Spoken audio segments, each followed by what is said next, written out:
আসসালামু আলাইকুম everyone, welcome back to my channel perfect cook and blog. সবাইকে স্বাগত জানাই আমার আজকের ভিডিওতে। আজকের ভিডিওটা খুবই স্পেশাল, তাই সবাইকে রিকোয়েস্ট করব ভিডিওটিতে একটি লাইক করে শেষ পর্যন্ত দেখতে থাকুন। আই হোপ আপনাদের কাছে আমার আজকের ভিডিওটি ভালো লাগবে। তো মেয়েকে স্কুলে আনতে এসেছি। আজকে স্কুলে একবেলা স্কুল হয়েছে, সকাল 9:30 থেকে দুপুর 12টা পর্যন্ত। সব সময় সকাল 9:30 থেকে বিকেল 3:30 পর্যন্ত হয়। আজকে দুপুর 12টা পর্যন্ত স্কুল হয়েছে।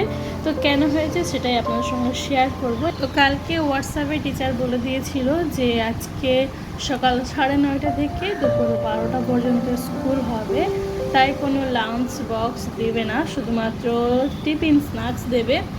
তো স্ন্যাক্স দিয়েছিলাম, তো স্ন্যাক্স কচি খাইনি। সিদ্দিকা পারভিন খুবই বদমাস, ও একেবারে টিফিনের খাবার খেতে চায় না, শুধু এই ভাতটা খায় লাঞ্চে, যেহেতু অনেক খিদে পায় ওই সময়টাই, তাই খেয়ে নেয়। কিন্তু টিফিনে যেগুলো দেওয়া হয় সেগুলো একদম খেতে চায় না। তো যাই হোক, আর বলেছিল যে দুপুর 12টার পরে ছুটি হয়ে যাবে, 12টার সময়।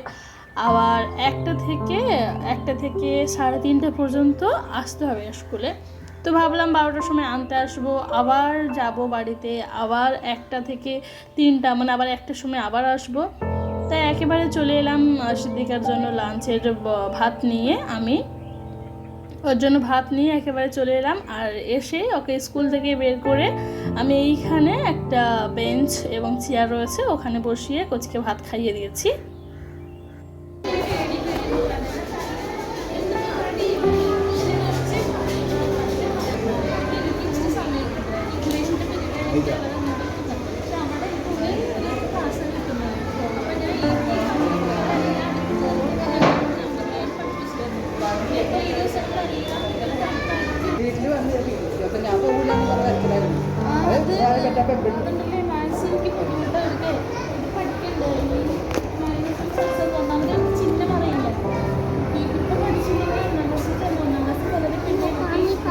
আচ্ছা দাঁড়াও, যাবো দাঁড়াও।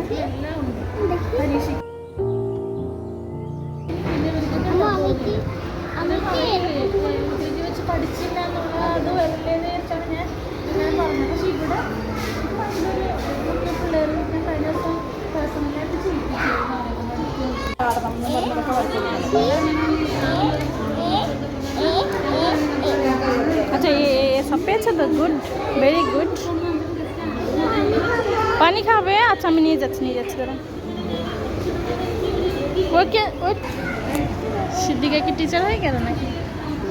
এই সিদ্দিকা পারভিনের রেজাল্ট আমি দেখছি সঙ্গে। এখানে একটা পেন রয়েছে, একটা পেনের খাস রয়েছে, মানে পেনের ঢাকা। আর সিদ্দিকা পারভিন এখানে এটা ভুলটা করেছে, ও ভেবেছে হয়তো দুটো পেন রয়েছে, তাই এখানে দিস ইজ এ পেন লিখে দিয়েছে। এটাই হচ্ছে ভুল করেছে, তার জন্য এখান থেকে নাম্বার কাটা গেছে। আর এখানে আর কোনো কিছু ভুল করেনি। যাই হোক, মাশাআল্লাহ।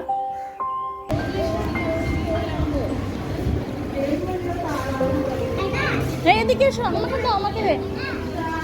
এটা বলা আমাকে দাও, আমাকে।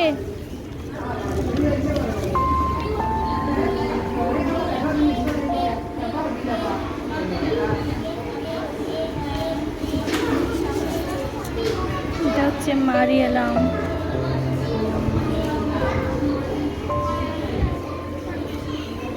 কি করে? যেহেতু মারিয়ালাম ভাষা আমাদের আঞ্চলিক ভাষা নয়, তাই আমরা মারিয়ালামের কিছুই বুঝি না, জানি না। তারপরেও সিদ্দিকা পারভিন যে মারিয়ালামে এতটা নাম্বার পেয়েছি, তাতে আলহামদুলিল্লাহ। কারণ এগুলো তো আমরাই জানি না, তাহলে সে কী করে জানবে? তারপরে ওই যে নিচেরগুলো বুঝতে পারেনি হয়তো, তাই লিখেনি। কিন্তু যেগুলো লিখেছে মোটামুটি ঠিক আছে, কারণ এগুলো আমরা নিজেই জানি না, সে কী করে পেরেছে, এটাই অনেক কিছু। নান্দিরাম লিখেছে কে জানে, এইগুলো আবার লিখিয়ে নি, আমি নিজেই জানি না, ও কি করে জানবে?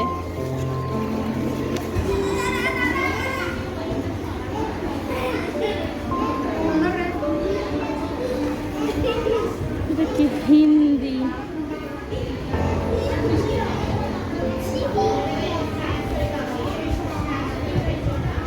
হিন্দি সব ঠিক লিখেছে। অবশ্যই টিকা পারবিন, এখানে নিয়ে এসো। ওয়াও, আমতে হেভি কালার করেছে, স্টার এটাও স্টাইলিশ। 5 এর 5 পেয়েছি, গুড। ম্যাথস দেখি, ম্যাথস ভুল করলে একটা লাঠি আছে না, ঠিক আছে 50-50, তার মানে একটাও ভুল করেনি, তাই তো? এর আগের পরীক্ষায় 6টাকে উল্টা করে দিয়েছিল, তাই জন্য একটা নাম্বার কম ছিল, না হলে সব ঠিক ছিল। আমি নিয়ে যাবো। আমি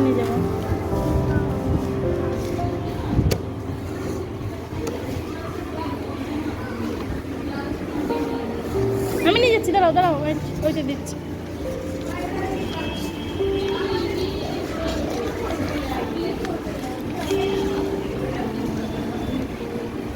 ইভিএস ইংলিশ পরীক্ষা 50-50, ভাইটাও ভালো নাম্বার পেয়েছে।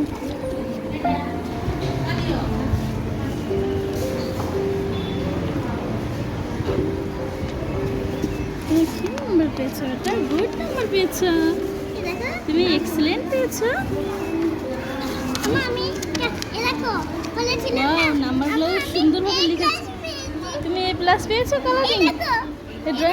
কালারিং পেয়েছো, ভেরি গুড। এগুলো সব ঠিক লিখেছো, একদম ভেরি গুড। সিদ্দিকা পারভিন তো অনেক সুন্দর হয়ে গেছে।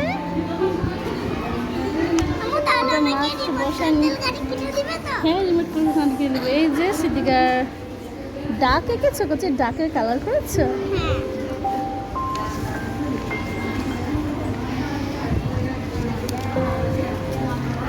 এটা কি দেখি, সরো আমি দেখিনি, এটা কি আছে। ও, এটা ইবিএস এর পরীক্ষা। আমি ঠিক লিখেছো, ঠিক, মানে যেটাকে একটু আলাদা করে দিয়েছে। এগুলো হচ্ছে টানা হাতের লেখা, আমরা যেটা বলি অ্যালফাবেট।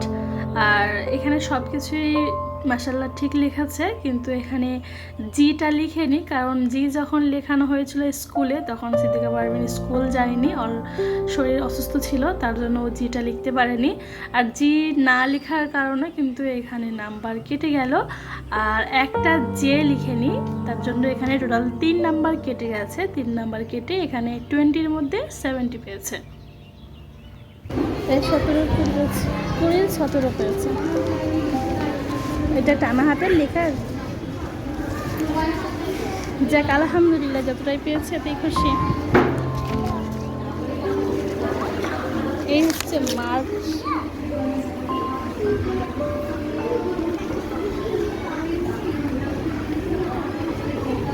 যে রেজাল্ট দিচ্ছে তার নাম নাকি জুনিয়া আপি।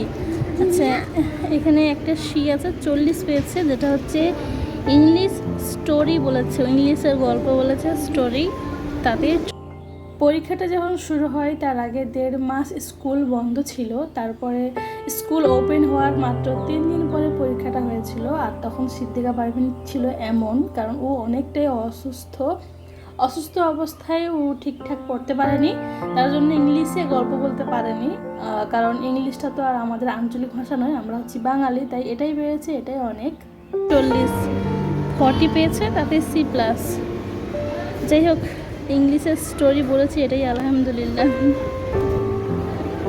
বাদ বাকি সব কিছুতেই মাশাআল্লাহ ঠিক আছে। তাড়াতাড়ি যাবো, তুমি পানি খেয়েছো না?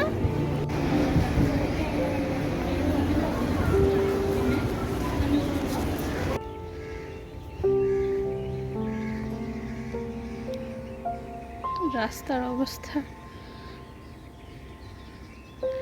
পুরো অনেক দূর। এই যে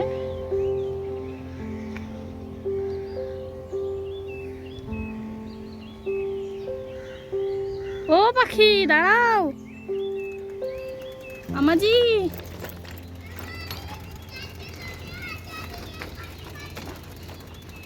ওয়েট করো, যাচ্ছি সাইকেল ধরে ধরে।